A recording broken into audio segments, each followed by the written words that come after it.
let's just give like maybe 2 minutes. The last session just stopped, so yeah, yeah.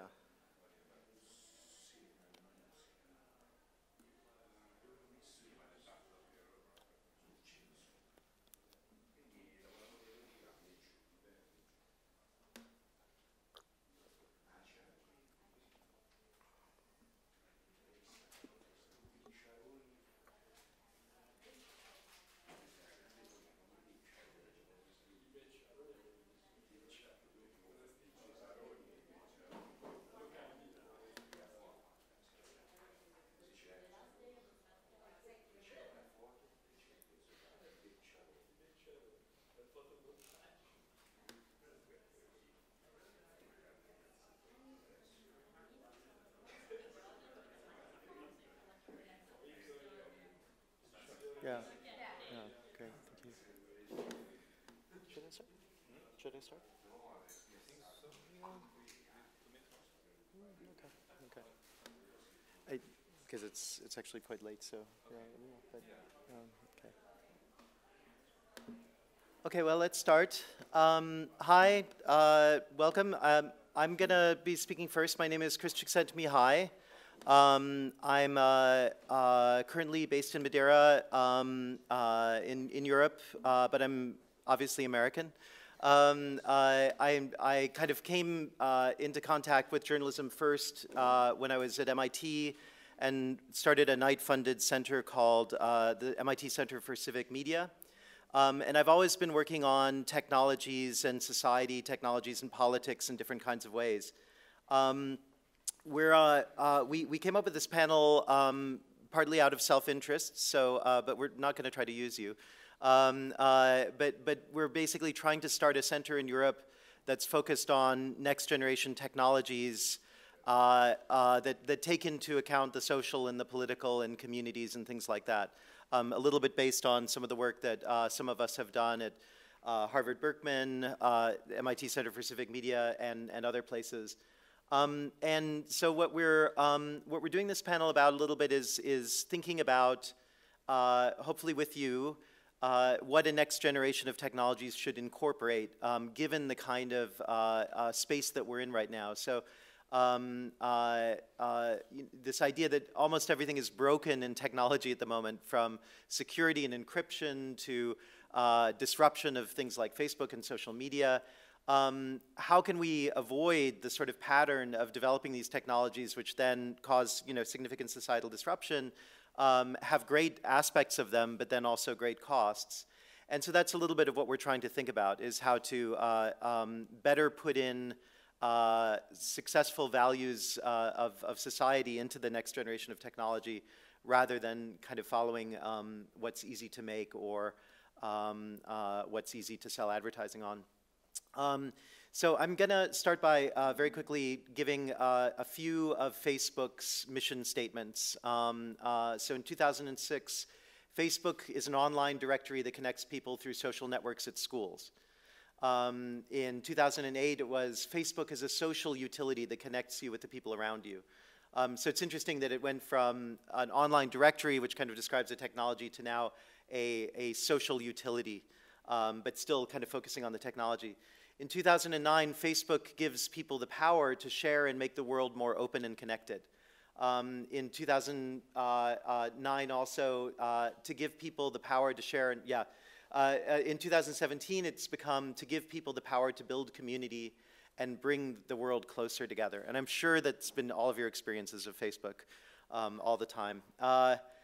So what can we learn from these mission statements? Well, one thing that's kind of interesting is that as it started, it was describing a technology, and as it finished, it talks about what powers it gives you, which is interesting. Maybe it's marketing, maybe it's a maturation of the company. So it kind of goes from the technology to the users, and the tech kind of disappears altogether into the background.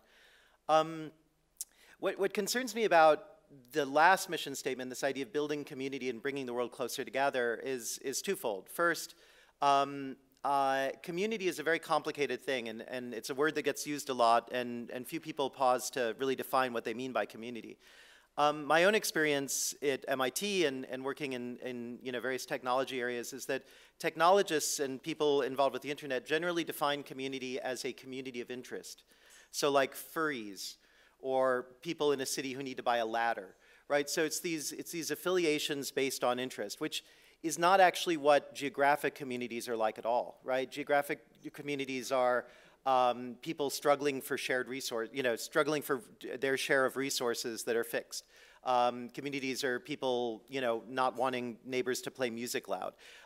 Communities are very complicated, heterogeneous groups of people that are insanely complicated. And so we've spent all of human history developing sort of political systems to keep communities, somehow functioning on some level, from urban planning to sewage, whatever. But you have this incredible infrastructure, which many of us find invisible, that helps keep a community together. And I think that unfortunately technologists who, I'm one, so I can say, are very arrogant and feel that they can kind of move into any subject and master it very quickly and then create a system, they often tend to not notice the complexity of the infrastructure of geographic communities. So I think that, one thing I see about Facebook is that it's consistently underestimated the complexities of community. But another problem is that the Facebook community is parallel to actual communities, right? So there's the Facebook community, and it exists in Myanmar with the Rohingya. It exists in the United States and Russia at the same time. And these things are, unfortunately, Facebook wants to create this kind of entity, but that entity is incredibly permeable, and it's intertwined with all the other actual communities that are very complicated. So I think, to be honest, Facebook really doesn't know what it's doing on some level, because who can? The goal, if you're going to try to understand the entire world, Facebook is a good tool to do it, but I don't think it's up to the task. So people on Facebook are struggling to figure out how to interact with each other in ways with much less information that we have in our own communities.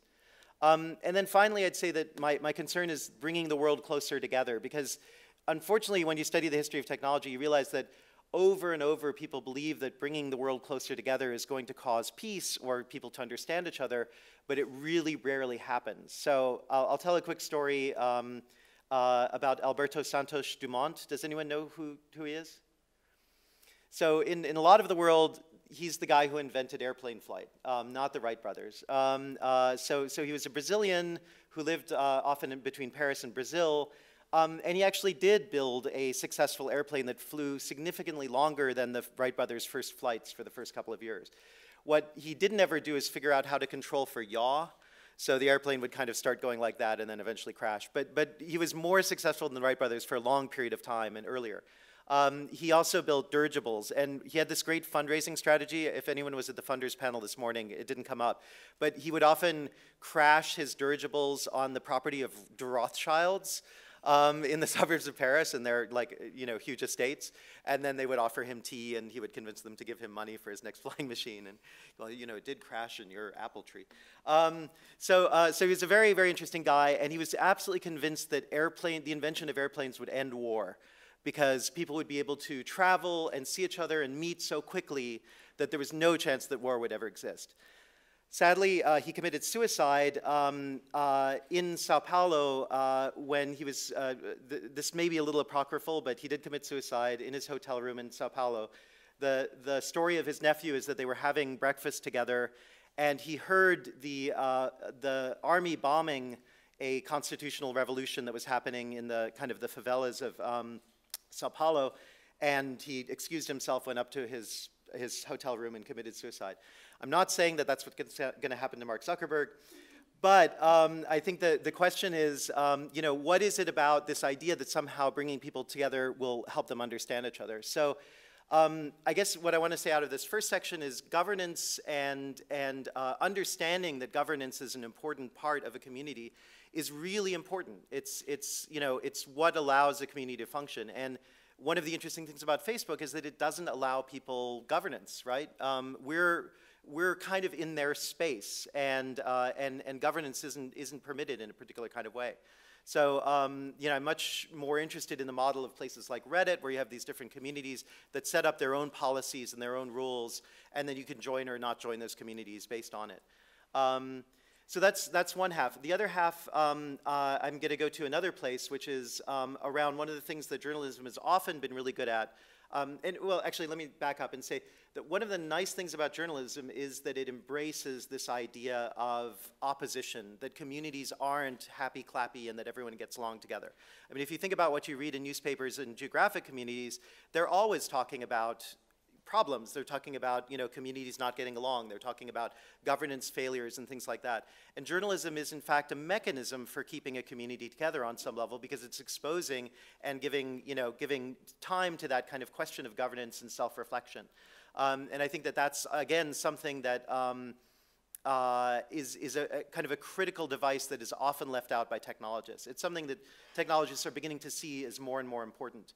And so the second part I want to talk about is a role that writing and journalism had in what the historian Lynn Hunt describes as the invention of human rights. So Lynn Hunt, has anyone read this book, The Invention of Human Rights? Lynn Hunt is a historian, a very, very important historian in the United States who was looking at the end of torture. And it wasn't a coincidence that she was doing this around 2007 when the US was like really getting into torture again. We're number one. And so she started looking back at torture, and she'd looked at this subject before. She'd been working on the book for about 20 years, but she kind of finished it, you know, just to be able to kind of respond to Guantanamo and what was happening. And she basically, you know, is pointing in the book to how bizarre it is that in 1750, almost every European country accepted torture, judicial torture. So if you were arrested, you would basically be tortured until you described the crime that you committed, which you inevitably did. And this was just common throughout Europe and throughout the world. And by 1770, it was almost completely gone. And this is such a short period of time, you know, in European history. It's such a tiny period of time. And so she basically in this book is trying to come to terms with what happened in European society that all of a sudden torture just basically ended on a dime. And then it ended just as the American Revolution and the French Revolution declared these human rights for the first time, the rights of man. And so basically she tracks it, and she tracks a bunch of things that seem to be connected. She's not necessarily saying they're causal, but theaters went from being kind of open. If you've ever seen paintings of theater in the 1600s and the time of Shakespeare, people were all in a big kind of mosh pit. And then gradually, within 20, 30 years, we're all sitting like this in theaters, in orchestra halls and theaters. The invention of the bedroom as a common practice, because before that, families kind of slept together in a kind of a big pile. The invention, so the whole set of things that gives bodies discreteness and importance. And then she also looks at what she thinks is probably the most important aspect of the invention of human rights, which is Jean-Jacques Rousseau's novel Julie and a couple of other novels that came out at the same time, which were sort of like mockumentaries. They were epistolary novels where it was fiction, but it was written as a set of letters between a character and their family or their friends. And so it was, somehow it passed a threshold of, the fourth wall or whatever you want to say for a novel, I don't know, the 20th page, where suddenly people felt that they were in the character that they were reading about. And so Julie is about a servant in a bourgeois household who's constantly being harassed by her male boss. And the head of the family, and she's writing to her family describing this problem. And apparently in cafes all over Europe, people would read this novel and like scream out loud, like no, as they're reading, which is I mean beautiful in a way. But so her point is that these novels were able to transcend class and gender barriers and give people a sense of what it would be like to be someone else in society. And this is what she basically tracks through a lot of different kind of media and evidence, that suddenly we went from this idea that people weren't at all equal and that I had nothing in common with my servant, to suddenly realizing that people are, equal and that we all have experiences and the same kinds of emotions. And And this was largely done through writing, and this actually became a very important part of a lot of journalistic traditions. If you think now, Americans are very frustrated because the New York Times does an article every couple of weeks about the Trump voter, and how hard it is to be white working class in the Midwest. And so as a result, but these are essentially articles about empathy, right? These are articles that are trying to engender, look, we understand that a lot of Americans don't understand how Trump was elected, but let's try. That's what a good role for a newspaper to do. So I think that, Facebook without a systematic approach towards empathy is never going to be a safe space. It's never going to be an interesting space that can reproduce some of the things that we think about community. And also a Facebook that dissimulates politics in its technology is never going to succeed. So I'm not going to get into it, but there is an increasing understanding of the importance of governance in online communities, something that Chris Kelty has called recursive communities, where basically an online community can learn from its experiences and then essentially re-engineer its constitution and reframe itself in such a way that it's more likely to produce the community that's desirable. And I'd argue that that's not something you can do if you're buying it as a service, or if you're selling your own information as a service. It's probably unlikely to happen. But between these two things, agonism, which Chantal Mouffe describes as an understanding that democracy requires opposition, requires conflict, and you can't get rid of it. If you get rid of it, you're in a totalitarian system, essentially. And empathy are these two keys that I think are really critical for a next generation of technology. So now I'm going to turn over to Stefan.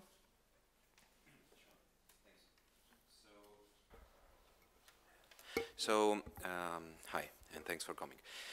My background is in investigative journalism. I'm coming from Romania, and I was kind of involved all my professional life in building and participating in networks of investigative journalists.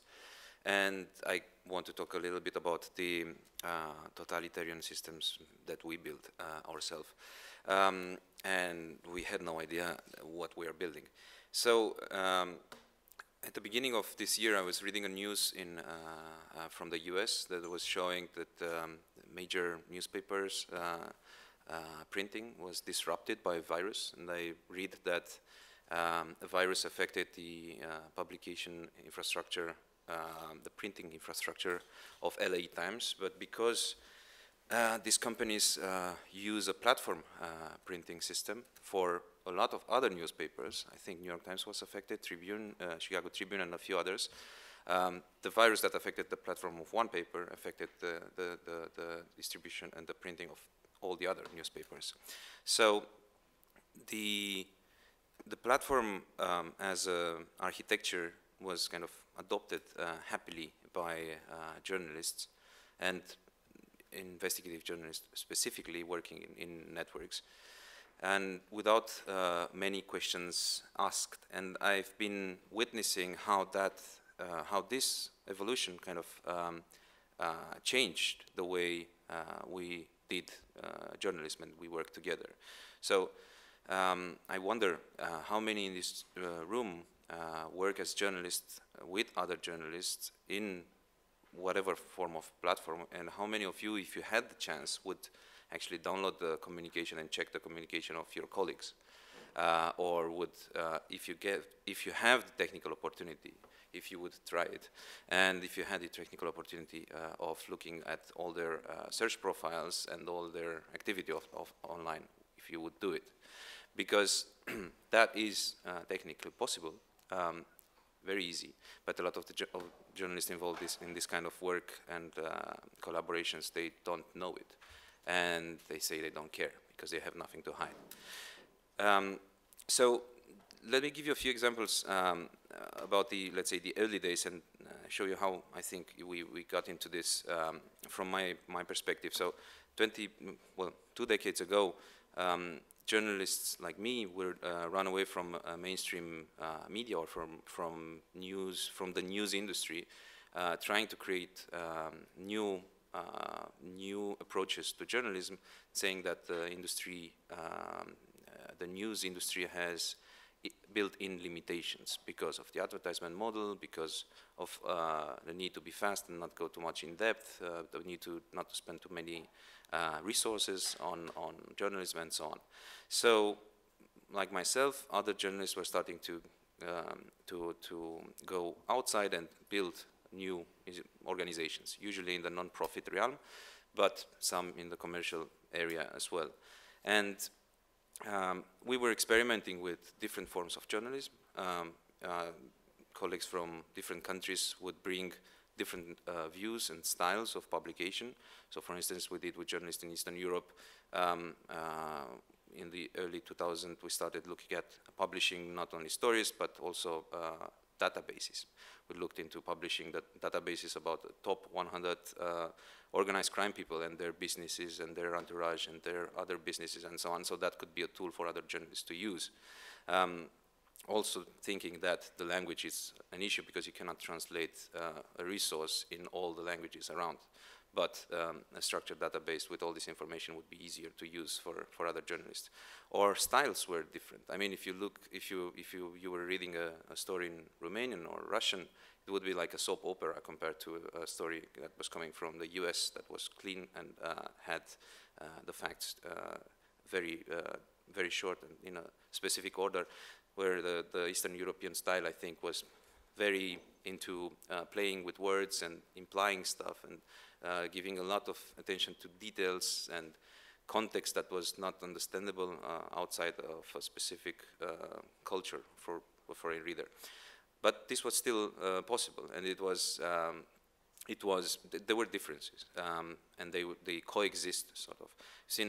I've seen different outputs of different groups of journalists. For instance, I was looking in the early 2000s at the work of some Russian journalists who had a Center for Investigative Journalism. They did stories they published investigative stories, but some of them were not sort of finished. They couldn't publish the whole thing because of lack of access to information or whatever reasons, or because they were in danger. So what they did, they took the existing research and turned it into an investigative fiction. So they published novels that would have the perfect ending they would imagine, but not mentioning the real names of the people involved. And they would sell these novels, investigative fiction novels, and they would finance their own center with that. We had among ourselves journalists who were more activists, like myself. So we worked with groups of NGOs to really take action when something was happening related to journalists. For instance, we had colleagues in Romania who were arrested because they were publishing stories based on a leaked detailed map of the military that was looking into operations in Afghanistan. So they published the details and they published the fact that they have this, and they give that to the police. They give the database to the police and the maps, and then they were arrested because they had access to this and they published it. So what we did, we organized a fair of secret information. I brought the car in front of the prosecution office, and we had a lot of other journalists coming, and we exchanged secret information like the database, the leaked database of the Bucharest police or other databases that were actually illegal to have, so that we provoked them to decide if they will arrest us all or if they should let these journalists go, and they would let go. So these kind of approaches were not regarded as, I think, in a way also not regarded as ethical by mostly US colleagues. So with this growing number of investigative journalists working together and the growing number of people involved in such networks, the networks grew too big to be like to permit such differences. So I think with that growing standardization kicked in, and because most of the money put into this standardization of effort was kind of following media development and the need to export democracy from the US or Western Europe towards the rest of the world, then that standardization was led by this Atlantic model of how you view journalism, a certain style, a certain language, certain tools and methodology. And so very fast, I've witnessed how that created basically platforms. Platform for networking, networking in infrastructure, so for the journalists to exchange, meet, and discuss, and platforms for working into publication, like you see big investigative stories like the offshore leaks Panama Papers, this type of stories that also needed platforms. So very fast, from what was a sort of bazaar of very different approaches, became what is now a description. So these organizations call themselves the Facebook for journalists, or the Airbnb or Uber of investigative journalists, and even the People's NSA. So this type of labels want to show that they are efficient and that they are putting people together.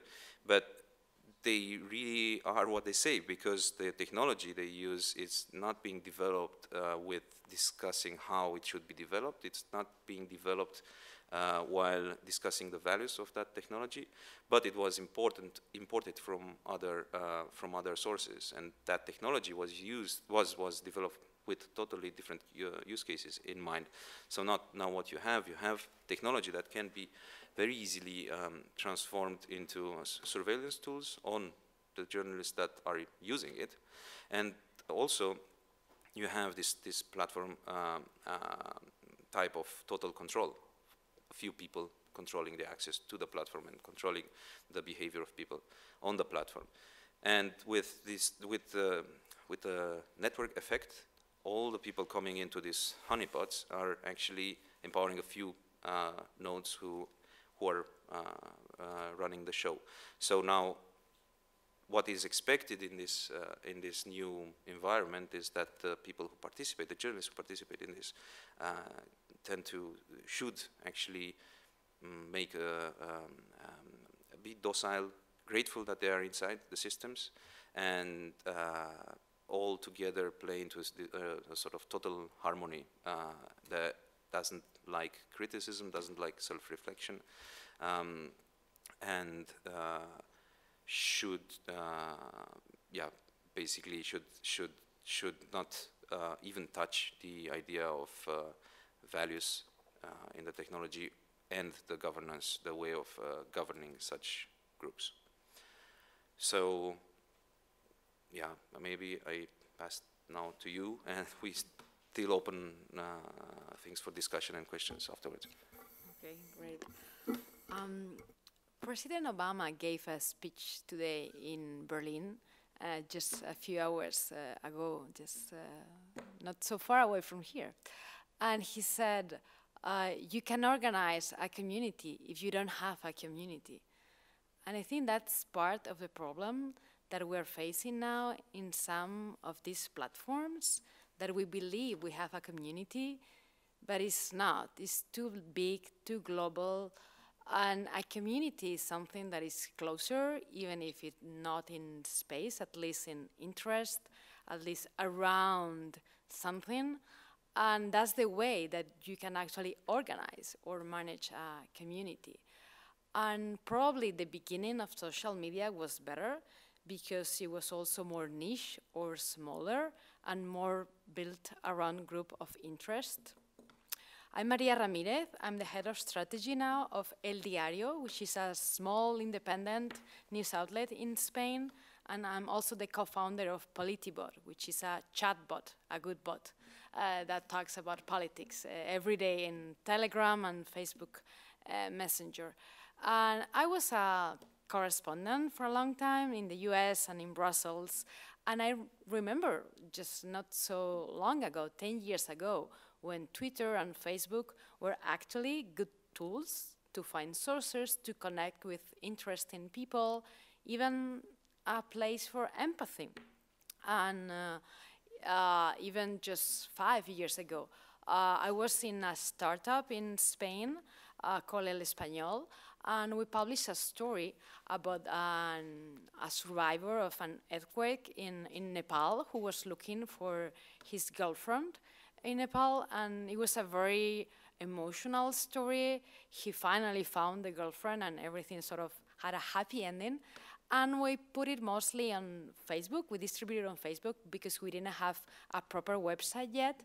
And at the beginning, we moved the story around the community of people interested in just mountain hiking. So we thought that they would be interested because he was a hiker. And then it went through different people maybe interested in NGOs in Nepal. So the story got a lot of readers, and some of those readers helped this person to just raise funds to help survivors of the earthquake. So it was a really good use of a global network, but sort of built around different communities related to this issue, to this person. And fast forward, my experience lately hasn't been that good. I was covering the 2016 campaign in the US for Univision, which is a Spanish-speaking TV, which had like a problem with Trump. There was like an anchor who had like a discussion with him in a press conference. So we sort of became one of his earliest targets. And suddenly all this conversation in Facebook turned really angry, an angry place where you got a lot of trolling and probably something very difficult to manage because it was too many people who were not interested in your articles, in your stories, but just in sort of letting you know that they were really upset with everything, right?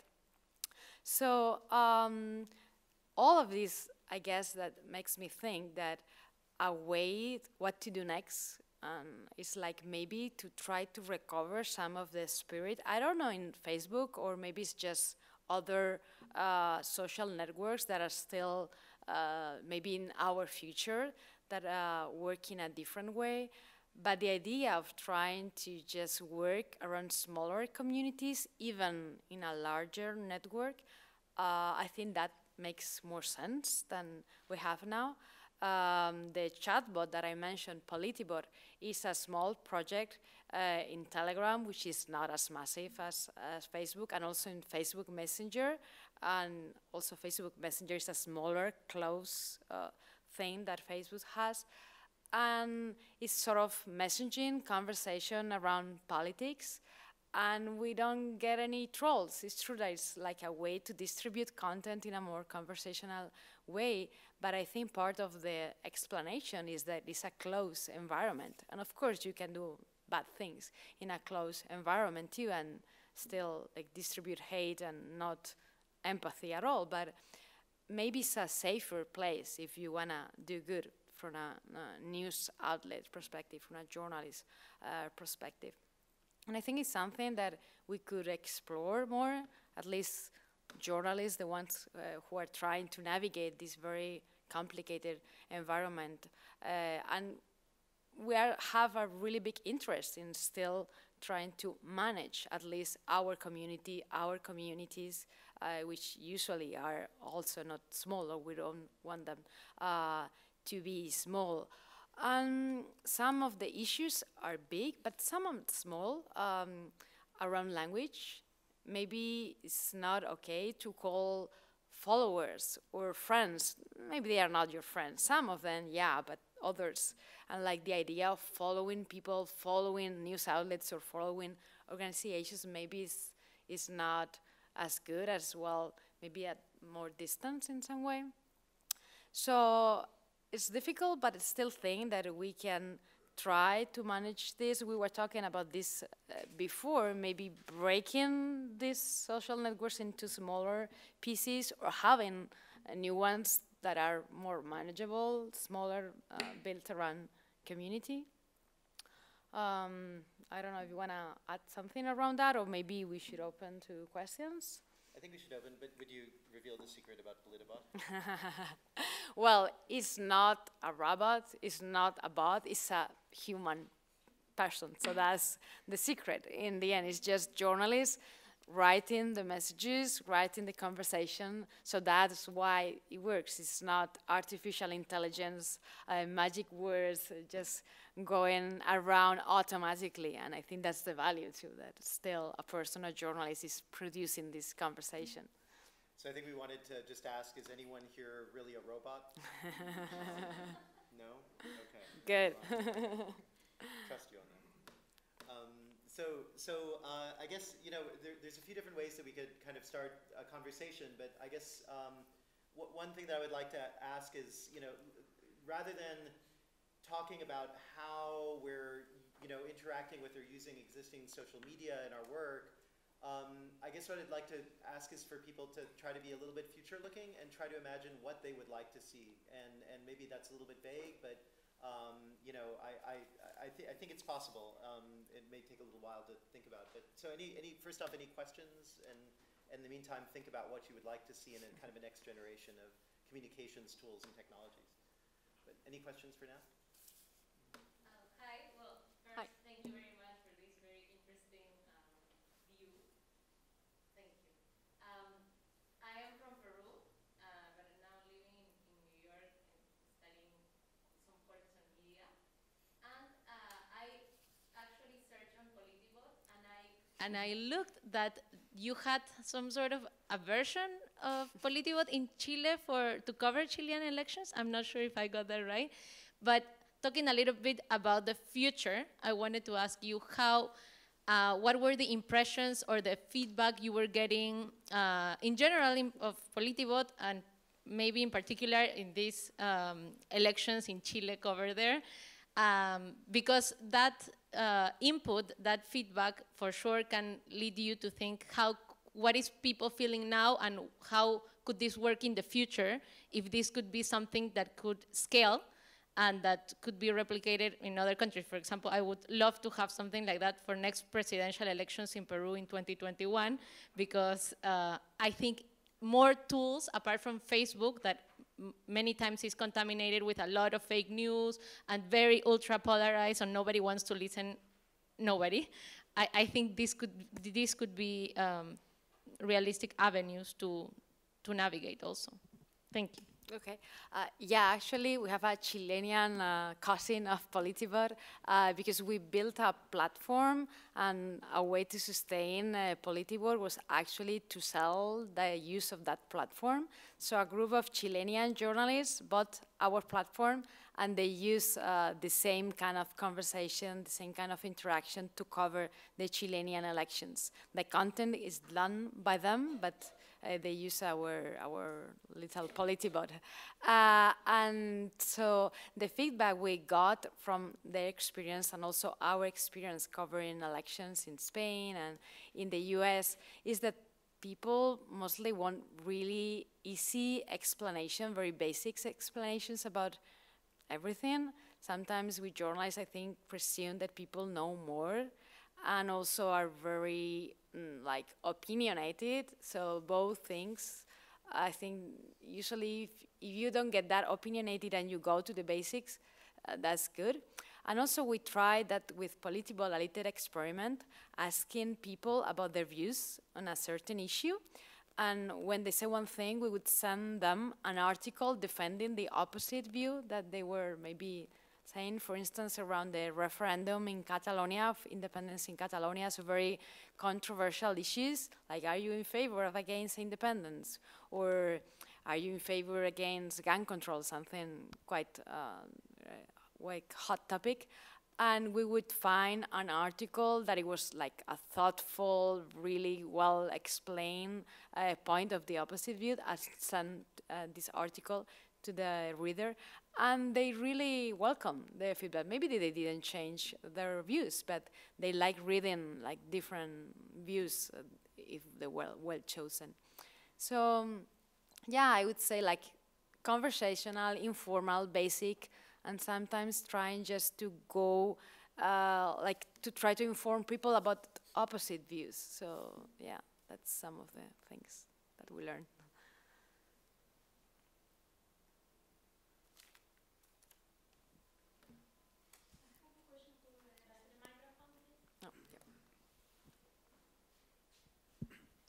a question for Stefan. So I'm Greek. This is the last day today, and we've heard a lot about really fancy technologies, and you guys are bringing this topic up. But the reality is that in the Balkans, lots of things are not even digitized, like archives are not digitized. So I was wondering, what do you think, in terms of technology, what could help us? What would you think the future of technology would be in our kind of districts?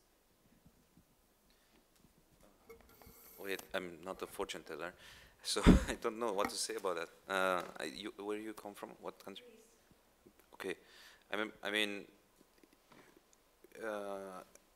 what I'm trying to say here is that we journalists jumped into using technologies without understanding their effects, and we didn't think about that. We didn't think about our intentions, and we didn't think about stopping it from time to time and self-reflect and see what the technologies that we are using are producing, or think about maybe we should change this type of technology we are using with a different approach. Like, just give you a very simple example.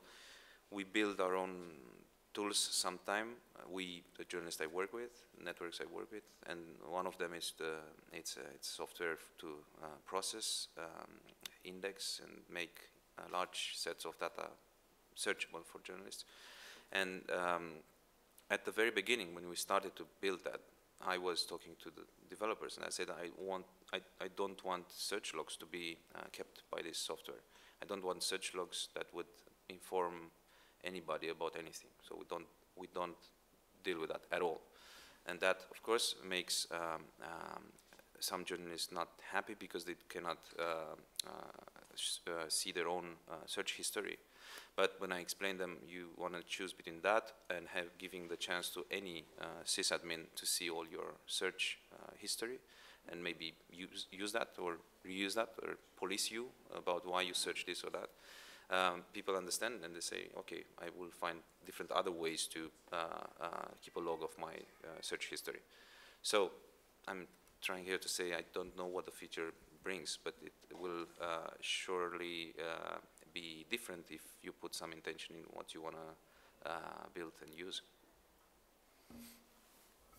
Sometimes to be a latecomer, especially in this environment, could be good, because at least, as Stefan said, you don't jump into the latest thing, and some news media outlets in the US jump into things that now withdrew, like Facebook Live. Everybody was doing Facebook Live, and then it became something that it was not a good idea, it was not profitable, it was polarizing. So being late sometimes is an advantage, because at least you know what you wanna, where you wanna be really, what platform maybe is good for you, and there are a lot of open source, free platforms still that it could be a good way to build a website with really almost no cost, or to search for data all around Europe. And I think Europe in general is a bit slower, but we're getting there. Also in general in south of Europe, it's the same in Spain. We haven't been like pioneers at all in many things, but at the same time, well, it's not bad to maybe look first and then decide what works good for you. And also there's like this new renaissance of the offline experience, all the analogical, all the paper, all the try to organize meetings face-to-face with people, with readers, or with any kind of community. There are now all these activities related to newspapers or news outlets around Europe that is theatrical journalism, and that you don't stream anywhere. You just do it in a theater, and that's it. There is no video, there is no streaming, and it's just this experience, very powerful, sometimes with a lot of people. So maybe it's not that good to be a bit more analogic at this point. I think that's also one of the reasons, because I discussed these things with Chris for a long time now already. So, and one of the realizations is that you don't have a space like that would foster this kind of approach in Europe. You have a lot of this type of spaces in the US. Like you have the MIT Media Lab, you have other spaces with companies and so on. You don't have one in Europe, not single one that I would know of. And there are big companies in Europe or big universities that would claim they have such spaces, but they don't really. Because let's say with a media company that has the resources and the money, a big one in Western Europe, such laboratory for experimenting with technology and building stuff ends up dealing with the most pressing daily issues of that publication, and those are just following up what's happening. So they end up in optimizing the web browser experience or the paywall or the smartphone experience on the very different platforms for smartphones and the many different smartphones that exist there. So they try to catch up with problems. They cannot just sit back and think, well, we should do things different, or why do you really need this, or we should try this.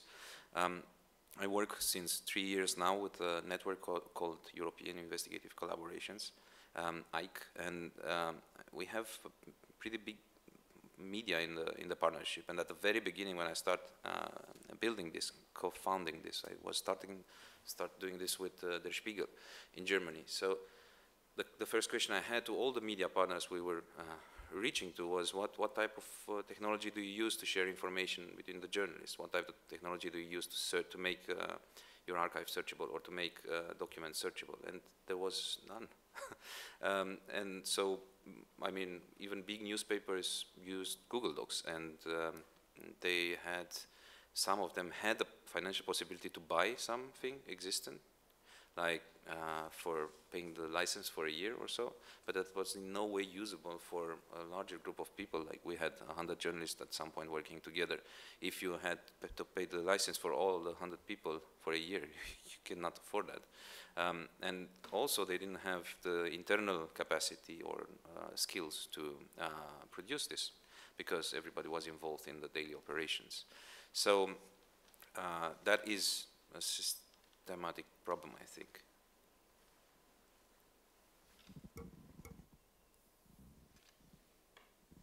I have a question.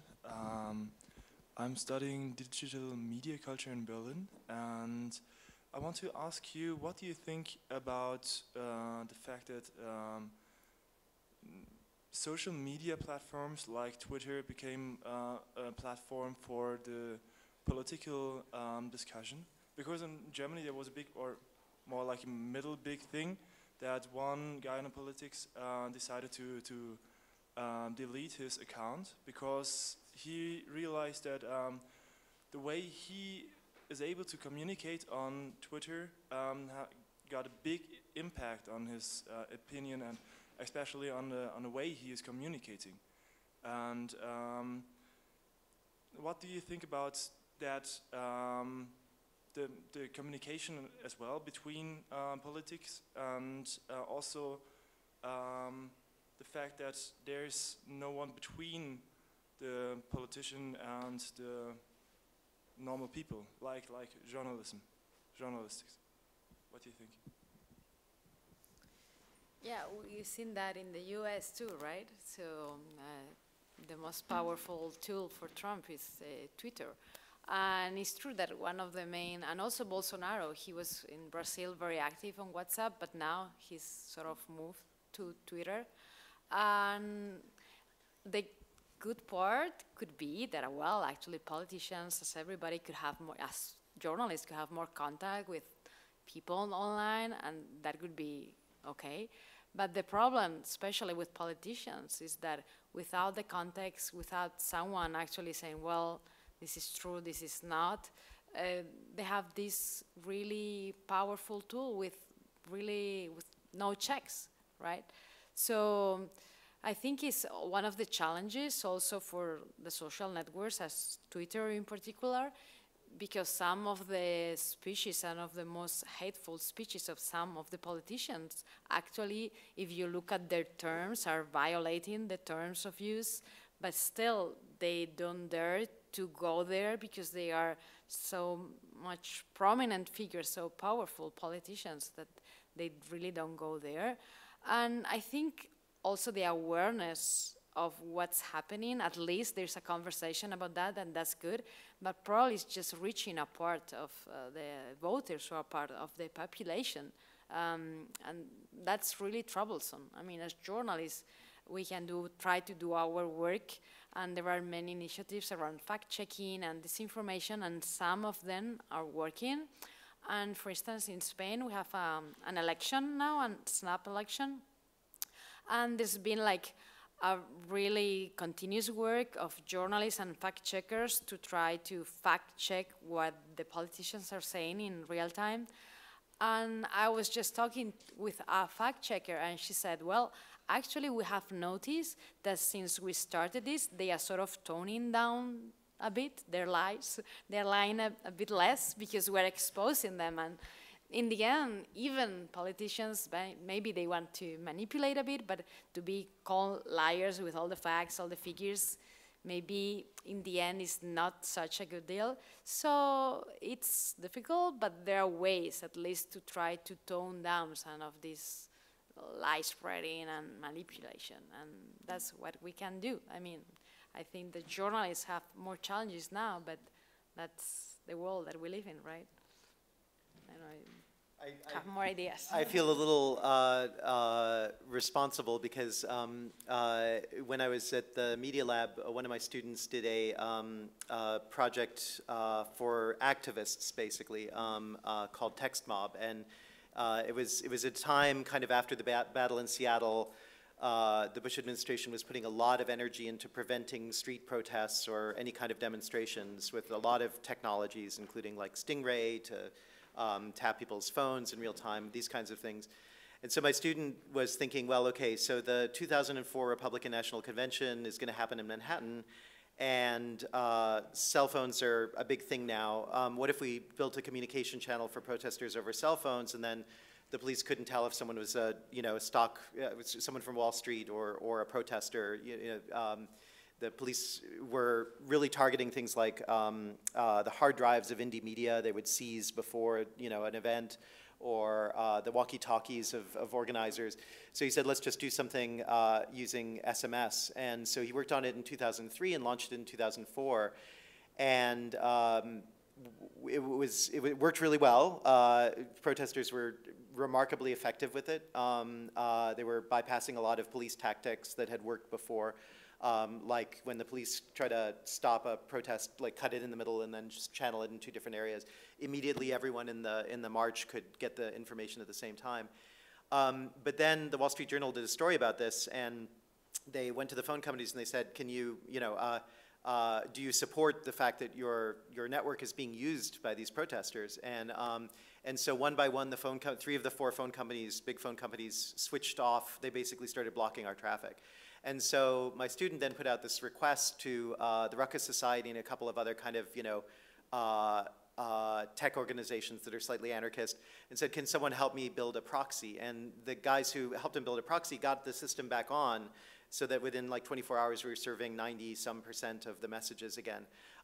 Those guys were in a company called Odeo, which was this video startup that was doing really badly. And so what they decided after the convention to do, like 4 days later, literally, they pivoted to become Twitter. And then they hired Jack Dorsey, and they literally took our source code. So I have to be a little supportive of Twitter. I think if you'd caught me like a year ago, I would have been super negative. But ever since Alexandra Ocasio-Cortez has been tweeting, it's been really, really like much more exciting. So, but I do think, I think that one of the real problems is that, exactly what you said. Of course, these terms of services are being violated all the time, and yet those accounts are still open. And that, to me, is really problematic. And I think that part of the reason is because it's a company, and they literally can't make that choice because they'll lose like 40% of their customers. And I think that in itself is like a really big challenge when you have these platforms that are for-profit platforms. They're not acting in the public interest, and yet they are becoming an essential infrastructure. you know, it's like if there were only commercial postal systems, that would be really problematic in the world, right? I mean, we need infrastructure that's publicly held on some level, and I think that that's true for these kinds of communication systems as well. So.